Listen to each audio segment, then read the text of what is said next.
एक बुजुर्ग महिला जवान और खूबसूरत लड़की के साथ थाने में जाती है और वहां जाकर दरोगा साहब से उनकी शिकायत लिखने के लिए कहने लगती है। जैसे ही दरोगा साहब शिकायत के बारे में सुनते हैं तो उन्हें पता चलता है कि यह लोग तो मंत्री के आदमियों के खिलाफ शिकायत लिखवाना चाहते हैं। इसी वजह से पहले तो वह उनसे प्यार से वहां से जाने के लिए कहने लगते हैं, लेकिन जब बुजुर्ग महिला बार बार शिकायत लिखने के लिए कहती है तो दरोगा साहब हवलदार से बोलकर दोनों को धक्का देकर वहां से बाहर निकलवा देते हैं। बुजुर्ग महिला यह सब देखकर पूरी तरह से मायूस हो जाती है और बाहर बैठकर उसकी आंखों से आंसू टपकने लगते हैं। लेकिन तभी अचानक से उसे याद आता है कि उसके पास फोन है और उसमें उसके बेटे का नंबर भी है। इसके बाद बुजुर्ग महिला अपनी आंखों के आंसू पहुंचती है और अपने बेटे को फोन मिला देती है। जैसे ही बेटे को यह पता चलता है कि उसकी मां को धक्के देकर थाने से बाहर निकाल दिया गया है और उसकी शिकायत नहीं लिखी गई है, तो वह फौरन एसपी साहब को फोन लगाता है और उन्हें थाने पर आने के लिए कहता है। इधर बेटा भी वहां पहुंच जाता है और थोड़ी ही देर में थाने पर बड़े बड़े अधिकारियों की भीड़ लग जाती है। आखिर कौन थी यह बुजुर्ग महिला और उसका बेटा? वह क्या करता था जिस वजह से इतने बड़े अधिकारी थाने पर आ गए थे, और क्या हुआ? इसके बाद पूरी सच्चाई जानने के लिए वीडियो को अंत तक जरूर देखें। झारखंड के एक छोटे से गांव में एक परिवार रहता था। परिवार में माता पिता और उनका एक बेटा था। माता पिता अपने बेटे को पाकर बहुत खुश थे, क्योंकि उनकी शादी को कई साल हो चुके थे और काफी समय बाद उन्हें यह संतान प्राप्त हुई थी। वे इस खुशी को मना ही रहे थे कि अचानक बच्चे के पिता की एक बीमारी के चलते मृत्यु हो जाती है। इसके बाद मां अपने बच्चे की देखभाल के लिए अकेली रह जाती है। कौशल्य देवी अपने बेटे का पालन पोषण करने के लिए दिन रात मेहनत करने लगती है। उनके बेटे का नाम विक्रम था। विक्रम अपनी मां की कठिनाइयों को देखते हुए बड़ा हुआ था। जब उसने स्कूली शिक्षा पूरी कर ली तो उसने ठान लिया कि वह पढ़ाई करके एक बड़ा मुकाम हासिल करेगा, ताकि उसकी मां को और मेहनत ना करनी पड़े। इसी वजह से विक्रम पढ़ाई में भी बहुत होशियार था। स्कूली पढ़ाई के बाद उसने ग्रेजुएशन पूरी की और फिर बड़े अधिकारी बनने के लिए कड़ी मेहनत करने लगा। आखिरकार उसकी मेहनत रंग लाई और वह डीएम जिला मजिस्ट्रेट बन गया। जैसे ही विक्रम डीएम बनता है तो वह अपनी मां कौशल्या देवी से कहता है, मां, अब तक तुमने बहुत दुख झेले हैं, लेकिन अब तुम्हें कोई परेशानी नहीं होगी। तुम्हारा बेटा एक बड़ा अधिकारी बन गया है और यह सब तुम्हारी मेहनत की वजह से संभव हो पाया है। अब तुम आराम से घर में रहो, कोई भी समस्या नहीं होगी। मां अपने बेटे की कामयाबी देखकर बहुत खुश होती है और कहती है, बेटा यह बहुत अच्छी बात है। अगर तू ऐसा चाहता है तो मैं घर में आराम करूंगी, कोई परेशानी नहीं है। इसके बाद विक्रम अपनी ट्रेनिंग पूरी करता है और फिर जब उसकी पोस्टिंग हो जाती है तो वह अपनी मां को भी अपने साथ ले जाता है। जहां भी उसकी ड्यूटी लगती वह अपनी मां को साथ रखता। अब विक्रम जवान और पढ़ा लिखा हो चुका था, लेकिन अभी तक उसकी शादी नहीं हुई थी। इस वजह से उसकी मां उसकी शादी की चिंता करने लगती है और कहती है, बेटा अब तुम्हें शादी कर लेनी चाहिए। तुम्हारी उम्र बढ़ती जा रही है और ज्यादा देर हो जाएगी तो फिर कोई भी तुम्हें अपनी लड़की नहीं देगा। यह सुनकर विक्रम मुस्कुराता है और कहता है, हाँ मां, तुम सही कह रही हो, मुझे अब शादी कर लेनी चाहिए। मेरे लिए कोई अच्छी लड़की ढूंढ दो, फिर मैं इसे शादी कर लूंगा। वह हमारे घर को भी अच्छे से संभाल लेगी और तुम्हें भी आराम मिल जाएगा। मां इस पर खुश होकर कहती हैं, बेटा हाँ यही मैं कह रही थी, तो तू ही अपने लिए कोई अच्छी लड़की ढूंढ ले। लेकिन तभी विक्रम कहता है, नहीं मां, अपने लिए लड़की मैं नहीं ढूंढूं, आपको ही मेरे लिए लड़की ढूंढनी होगी। जो लड़की आप मेरे लिए पसंद करेंगी मैं उसी से शादी करूंगा। मेरे जीवन पर आपका ही अधिकार है। आपने मुझे पाल पोस कर बड़ा किया है, इसलिए मैं यह फैसला खुद नहीं ले सकता। इस बात को सुनकर मां की आंखों में आंसू आ जाते हैं, क्योंकि जिस तरह से उसने अपने बच्चे को पाला था उसी तरह से वह हर मापदंड पर खरा उतर रहा था। यह सब देखकर उसकी आंखें भर आई थीं। इसके बाद बेटा अपनी ड्यूटी करता रहता है और मां उसके लिए लड़की ढूंढने लगती है। वह कई जगह अपने बेटे के लिए रिश्ते देखती है, लेकिन कोई भी लड़की उसे अपने बेटे के लिए परफेक्ट नहीं लगती। कोई लड़की अच्छी होती है तो वह सुंदर नहीं होती, और कोई सुंदर होती है तो उसमें अच्छे गुण नहीं होते। ऐसा करते करते काफी दिन बीत जाते हैं, लेकिन अभी तक विक्रम के लिए उसे एक अच्छी पत्नी नहीं मिली थी। वह अपनी बहू की तलाश इधर उधर जारी रखती है, जो मां कौशल्या देवी होती है।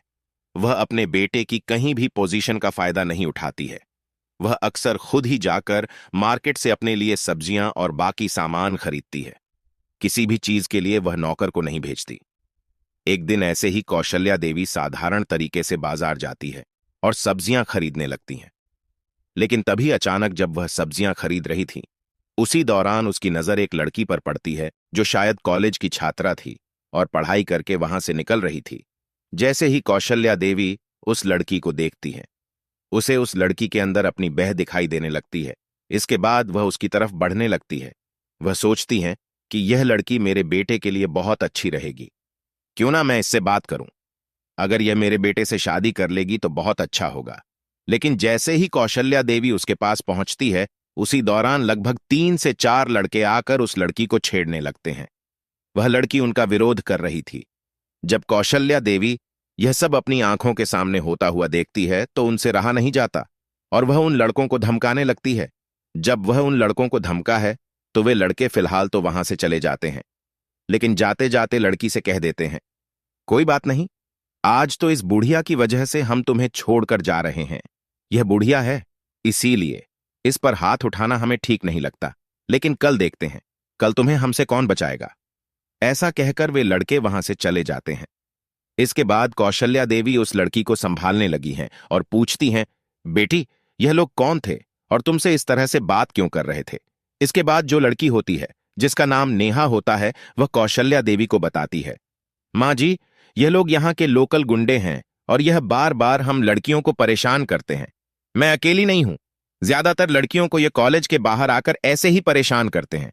यह लोग कई दिनों से मेरे पीछे पड़े हुए हैं। रोज किसी ना किसी बहाने से मेरी जान बच जाती है, लेकिन मैं डर के कारण कई बार कॉलेज भी नहीं जाती, क्योंकि मुझे डर है कि कहीं मेरे साथ कुछ गलत ना हो जाए। लेकिन अब कर भी क्या सकते हैं। जब कौशल्या देवी यह सुनती हैं कि उस शहर में जहां उनका बेटा डीएम है, वहां इतना अत्याचार हो रहा है, तो वह यह सब बिल्कुल गलत मानती है। तभी वह नेहा से कहती हैं, बेटी, अगर ऐसी बात है तो तुम लोग पुलिस में शिकायत क्यों नहीं दर्ज कराते। इसके बाद नेहा कहती है, मां जी, पहले कई बार हमने पुलिस में शिकायत दर्ज कराने की कोशिश की है, लेकिन पुलिस वाले इन गुंडों का नाम सुनते ही शिकायत पर काम करने से मना कर देते हैं और हमें वहां से भगा देते हैं। यह बात सुनकर कौशल्या देवी और भी ज्यादा हैरान हो जाती है। इसके बाद वह कहती हैं, ऐसा नहीं है, तुम लोगों ने शिकायत ही दर्ज नहीं कराई होगी। चलो मेरे साथ, मैं तुम्हारे साथ मिलकर शिकायत दर्ज कराती हूं। आज के बाद यह लड़के तुम्हें बिल्कुल भी परेशान नहीं करेंगे। अब जो नेहा होती है, वह बार बार बुजुर्ग महिला से मना करने लगती है और कहती है, मां जी, कोई बात नहीं, वह लोग कार्रवाई नहीं करेंगे। लेकिन कौशल्या देवी जिद पकड़ लेती हैं और कहती हैं, कैसे नहीं करेंगे, मैं भी तो देखूं, वे तुम्हारी शिकायत कैसे नहीं लिखते। इसके बाद कौशल्या देवी नेहा को लेकर बड़े ही रौब में सीधे थाने चली जाती है। वहां जाकर वह दरोगा साहब के सामने पूरी बात रखती है और कहती हैं, साहब, उन गुंडों के खिलाफ शिकायत दर्ज कर दो। अब दरोगा साहब पहले तो कौशल्या देवी और नेहा को अंदर बिठा देते हैं, क्योंकि कौशल्या देवी काफी बुजुर्ग थी और वह उनका सम्मान कर रहे थे। लेकिन जैसे ही उन्हें पता चलता है कि वह बुजुर्ग महिला विधायक के आदमियों के खिलाफ शिकायत दर्ज कराने आई है, तो उसके बाद वह शिकायत दर्ज करने से मना कर देते हैं और कहते हैं, देखिए मां जी, हम उनकी शिकायत नहीं लिख सकते। अगर हम उनकी शिकायत लिखेंगे तो मेरी नौकरी पर बनाएगी। मैं आपकी शिकायत नहीं लिख सकता। ऐसा कहकर वह दरोगा मना करने लगता है। लेकिन तभी कौशल्या देवी उससे कहने लगती हैं, यह तो कोई बात नहीं हुई। क्या मंत्री के हिसाब से यह देश चलेगा? मंत्री इतना बड़ा हो गया कि उसके आदमियों के खिलाफ तुम शिकायत भी नहीं लिख रहे हो। इसके बाद वह दरोगा हाथ जोड़कर कहने लगता है, मां जी, ऐसा नहीं हो सकता। लेकिन कौशल्या देवी इस बात पर डजाती हैं और कहती हैं, शिकायत तो तुम्हें लिखनी ही होगी। अब इस पूरी बातचीत को वहीं से गुजर रहा एक और दरोगा सुन लेता है। यह दरोगा मंत्री जी का खास आदमी था और उसकी अच्छी खासी चमचागिरी करता था। जैसे ही वह सुनता है कि मंत्री के आदमियों के खिलाफ शिकायत दर्ज कराई जा रही है, वह तुरंत वहां पहुंच जाता है और कौशल्या देवी और नेहा को धमकाने लगता है। जब वह धमका है तो कौशल्या देवी भी उसे उल्टा धमका देती हैं, लेकिन वह चापलूस दरोगा उन्हें धक्के देकर वहां से निकालने लगता है। यह सब देखकर जो पहला दरोगा था, वह उस दूसरे दरोगा को रोकने की कोशिश करता है, लेकिन चूंकि दूसरा दरोगा मंत्री से जुड़ा हुआ था, वह उसकी एक नहीं सुनता। इसके बाद वह पहले दरोगा को भी धमकाकर चुप करा देता है। पहला दरोगा भी चुपचाप रह जाता है, क्योंकि उसे पता था कि अगर उसने कुछ कहा तो उसका तुरंत ट्रांसफर कर दिया जाएगा। इस डर की वजह से वह कुछ नहीं कर पाता। कौशल्या देवी और नेहा दोनों को थाने से बाहर निकाल दिया जाता है। यह सब देखकर कौशल्या देवी की आंखों में आंसू आ जाते हैं। थाने का ऐसा हाल देखकर उनका दिल दुख जाता है। जैसे ही वह बाहर निकलती है, उन्हें अपने बेटे विक्रम की याद आती है। वह सोचने लगती है, जब मेरा बेटा डीएम है तो यह लोग तो एक झटके में सीधे हो जाएंगे। मैं अपने बेटे को फोन करती हूं। इसके बाद नेहा उनसे कहती है, मां जी, मैंने आपसे कहा था ना कि यह लोग शिकायत नहीं लिखेंगे। अब आप चलिए, यहां रुकने से कोई फायदा नहीं। लेकिन तभी कौशल्या देवी अपना फोन निकालती हैं और अपने बेटे विक्रम को कॉल लगा देती हैं। फोन पर वह पूरी सिचुएशन बता देती है, बेटा, इस तरह से एक लड़की को मार्केट में कुछ लड़के छेड़ रहे थे। जब मैं उसके साथ रिपोर्ट लिखवाने आई तो पुलिस वालों ने हमें धक्के देकर बाहर निकाल दिया। जैसे ही विक्रम यह बात सुनता है कि उसकी मां को पुलिस वालों ने धक्के देकर थाने से बाहर निकाल दिया, वह आगा बबूला हो जाता है। इसके बाद वह अपनी मां से उस थाने की लोकेशन पूछता है। जैसे ही मां उसे थाने के बारे में बताती हैं, वह तुरंत एसपी साहब और अन्य बड़े पुलिस अधिकारियों को फोन करता है और फौरन से फौरन थाने पहुंचने के लिए कहता है। एसपी साहब का काफिला तुरंत उनके ऑफिस से निकल पड़ता है और सीधे थाने की तरफ बढ़ने लगता है। इधर डीएम साहब खुद भी अपनी सरकारी गाड़ी में बैठते हैं। वह अपनी मां से कहते हैं, मां, आप थाने पर ही बैठिए, मैं जल्द से जल्द वहां पहुंच रहा हूं। लेकिन नेहा बार बार उन्हें वहां से चलने के लिए कह रही थी। इस पर कौशल्या देवी उसे रोकती है और कहती हैं, बेटी रुक जा, थोड़ी देर तो रुक जा, अभी मेरा बेटा आने वाला है। नेहा बार बार मना करती है, लेकिन कौशल्या देवी जिद पकड़ लेती हैं। इसी वजह से नेहा भी थक हार कर वहीं बैठ जाती है और डीएम साहब के आने का इंतजार करने लगती है। थोड़ी देर बाद थाने के बाहर बड़े बड़े अधिकारियों की गाड़ियां आना शुरू हो जाती हैं। कई बड़े अधिकारी गाड़ियों के काफिले के साथ वहां पहुंचते हैं। नेहा सोचती है, अब तो मां जी से कह देती हूं कि इन बड़े अधिकारियों के सामने शिकायत दर्ज करवा लें। अब तो शिकायत लिख ही दी जाएगी। ऐसा सोचकर वह कौशल्या देवी से शिकायत दर्ज करवाने के लिए कहती है। लेकिन कौशल्या देवी उससे कहती हैं, बेटी थोड़ा और रुक जा, मेरा बेटा आने वाला है, उसके बाद ही हम लोग थाने में चलेंगे। अब नेहा काफी परेशान हो जाती है, लेकिन वह बुजुर्ग महिला का सम्मान करती है। इसी वजह से उनकी बात मानकर वहीं बैठी रहती है। धीरे धीरे कुछ समय और बीतता है। कुछ ही देर में अचानक से डीएम साहब की गाड़ियों का काफिला वहां पर आ जाता है। गाड़ी से युवा डीएम साहब विक्रम उतरते हैं। जैसे ही डीएम साहब उतरते हैं, नेहा उन्हें देख लेती है और समझ जाती है कि यही इस शहर के डीएम साहब हैं। वह अम्मा से कुछ कहना तो चाहती है, लेकिन चुपचाप बैठी रहती है। डीएम साहब अपनी सिक्योरिटी के साथ थाने की ओर बढ़ते हैं। जैसे ही विक्रम अपनी मां को थाने के बाहर बैठा हुआ देखते हैं, उनकी आंखें गुस्से से लाल हो जाती हैं। इसके बाद वह फौरन अपनी मां के पास आते हैं। जैसे ही वह अपनी मां कौशल्या देवी के पास आकर उनसे कहते हैं, मां कौन है, वह मुझे बताओ, चलो। मेरे साथ इस बात को सुनकर नेहा पूरी तरह से हैरान हो जाती है कि यह जो बुजुर्ग महिला है, यह और कोई नहीं, डीएम साहब की ही मां है, और इसी वजह से वह बार बार रुकने के लिए कह रही थी। इसके बाद नेहा तो चुपचाप रहती है, लेकिन कौशल्या देवी नेहा को अपने साथ लेकर और अपने बेटे के साथ थाने में घुस जाती हैं। एसपी साहब और डीएसपी साहब पहले से ही वहां मौजूद होते हैं। बड़े बड़े अधिकारी वहां पर इकट्ठा हो चुके थे। वहां जाने के बाद कौशल्या देवी अपने बेटे को बताने लगती हैं कि थाने के अंदर क्या क्या हुआ था और किसने उनके साथ कैसा व्यवहार किया था। पहले दरोगा के बारे में वह बता देती हैं कि उसने किस तरह से बात की थी, लेकिन जब दूसरे दरोगा के बारे में सारी बातें बताती हैं तो डीएम साहब को बहुत घू आता है। इधर एसपी साहब तुरंत इस मामले पर कार्रवाई करने लगते हैं। पहले वाले दरोगा को सिर्फ धमकाया जाता है क्योंकि उसने रिपोर्ट दर्ज नहीं की थी। कानूनन चाहे सामने कोई भी हो, सबको बराबर अधिकार होता है। लेकिन दूसरे वाले दरोगा जिसने धक्के देकर उनकी मां और नेहा को थाने से बाहर निकाल दिया था, उसे तुरंत सस्पेंड कर दिया जाता है और उसके खिलाफ केस भी दर्ज किया जाता है।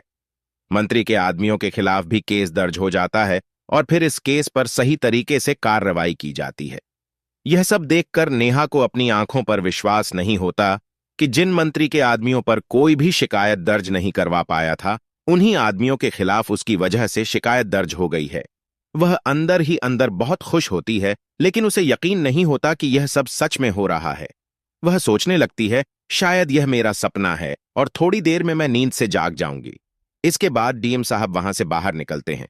उनके साथ नेहा भी निकलती है और कौशल्या देवी भी तभी बाहर निकलते ही डीएम साहब अपनी मां से पूछते हैं, मां, मैंने तुमसे कई बार कहा है ना कि खुद मार्केट मत जाया करो, नौकरों को भेज दिया करो।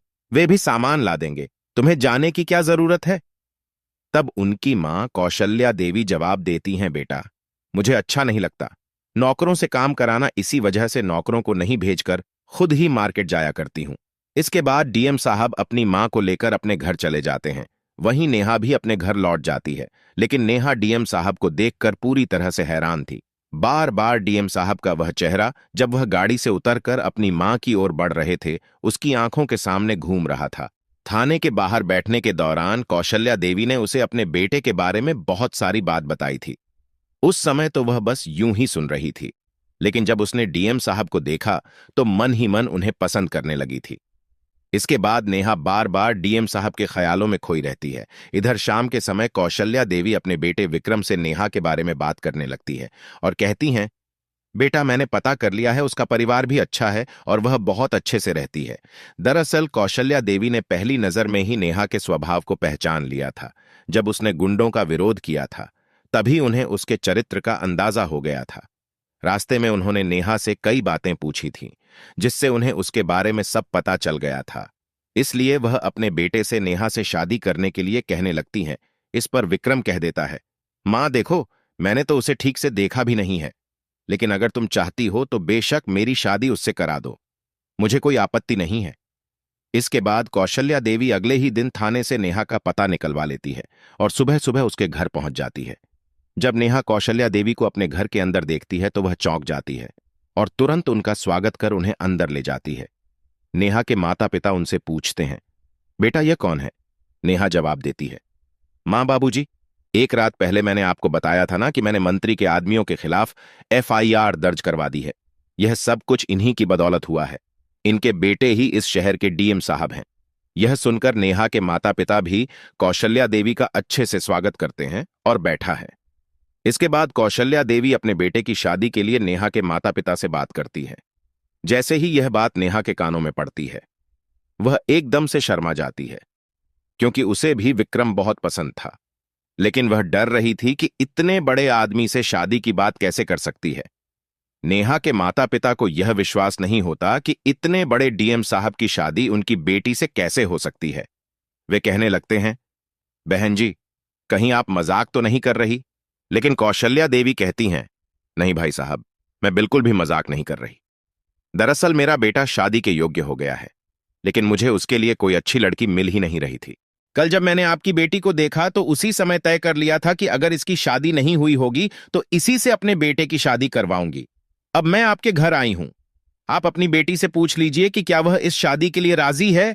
अगर उसे मेरे बेटे से कुछ पूछना हो तो वह भी पूछ सकती है। इसके बाद नेहा के माता पिता भी इस शादी के लिए तैयार हो जाते हैं और अपनी बेटी से इस बारे में बात करते हैं। नेहा यह सुनकर शर्मा जाती है और यह एक इशारा था कि वह भी विक्रम को पसंद करती है। दोनों परिवारों की सहमति से एक शुभ मुहूर्त निकाला जाता है और तय समय पर विक्रम और नेहा की शादी कर दी जाती है। शादी के बाद नेहा दुल्हन बनकर विक्रम के घर आती है और अपनी सास के साथ अच्छी तरह घुल मिल जाती है। इधर दूसरे दरोगा के खिलाफ सख्त कार्रवाई की जाती है और विधायक के आदमियों को भी सलाखों के पीछे डाल दिया जाता है। यह खबर पूरे शहर में फैल जाती है कि डीएम साहब की मां ने थाने में रपट लिखवाई और इसके चलते मंत्री के आदमियों के खिलाफ कार्रवाई हुई लोग डीएम साहब की वाहवाही करने लगते हैं। तो दोस्तों, यह थी आज की कहानी। आपको यह कहानी कैसी लगी, हमें कमेंट सेक्शन में जरूर बताएं।